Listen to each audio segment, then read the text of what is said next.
জানাই এবং প্রণাম জানাই।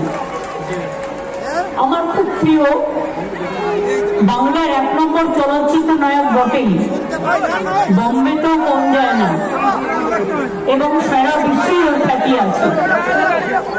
আমার প্রিয় প্রার্থী ঘাটালের দেব, ও কিন্তু এবারে দাঁড়াতে চাইছিল না, বলছিল দিদি আমার কাজের অনেক প্রেশার আছে।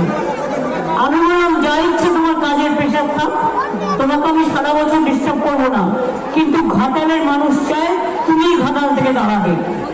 কিছুক্ষণ আগে আমি জিজ্ঞেস করছিলাম দেবের বিরুদ্ধে লড়ছেটা কে, কে আপনারা জানেন? দেবের বিরুদ্ধে কে লড়ছে?